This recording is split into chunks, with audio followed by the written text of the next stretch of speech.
सुबह की धूप ने शांत गांव को छू लिया, लेकिन पास वाली फैक्ट्री से काला धुआं उठने लगा। राधा खांसी करने लगी जब उसने आसमां को काला होता देखा।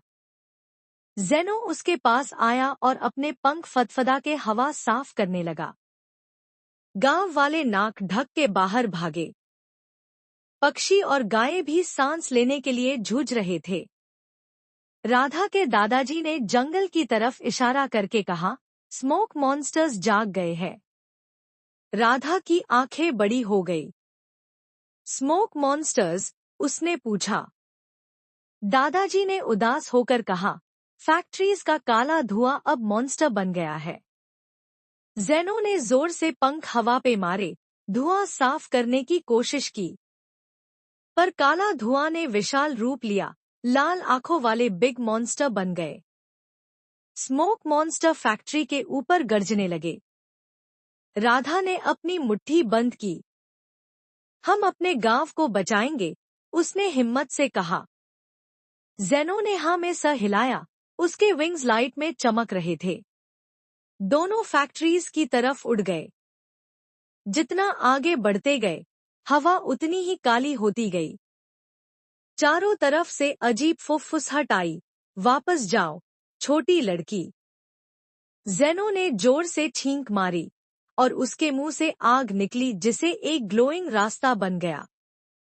राधा ने मुंह ढककर हंसते हुए बोला, तुम्हारी आग वापस काम आई। फैक्ट्री के बीच में सबसे बड़ा स्मोक मॉन्स्टर उठ खड़ा हुआ, पूरा स्मोक से बना हुआ। तुम मुझे नहीं रोक सकती, उसने गरज कर कहा।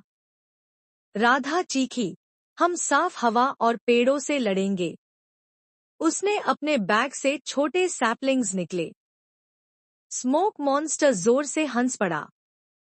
जेनो ने गहरी सांस ली और जोर की हवा अपने मुंह से छोड़ी। उसकी सांस सिल्वर जैसे चमकी और फैक्ट्री के आसपास का धुआं साफ होने लगा। राधा बाहर दौड़ी और गांव वालों के साथ मिलकर पेड़ लगाने लगी। हर पेड़ हमारी रक्षा करेगा, उसने पुकारा।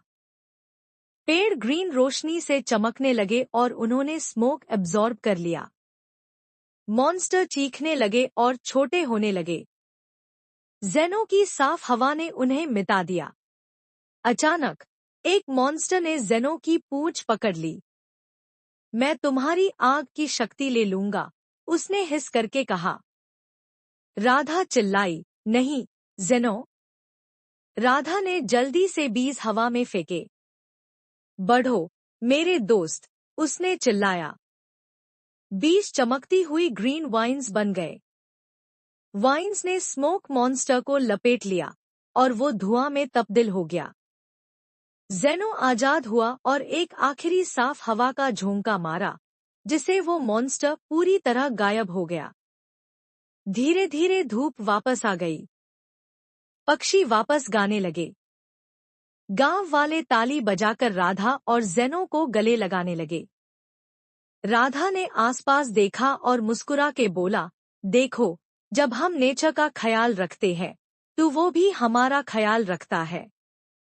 जेनो ने खुशी से हाँ में सर हिलाया। फैक्ट्रीज ने फिल्टर लगाने और धुआं कम करने का वादा किया। वर्कर्स ने हर हफ्ते पेड़ लगाने का प्रॉमिस किया। गांव में खुशी छा गई। रात को आसमां में तारे पहले से ज्यादा चमक रहे थे। राधा ग्रीन ग्रास पे जेनो के पास थी। अब हवा वापस फ्रेश लग रही है, उसने धीरे से कहा। जेनो ने जम्हाई ली और बोला, मिशन कंप्लीट।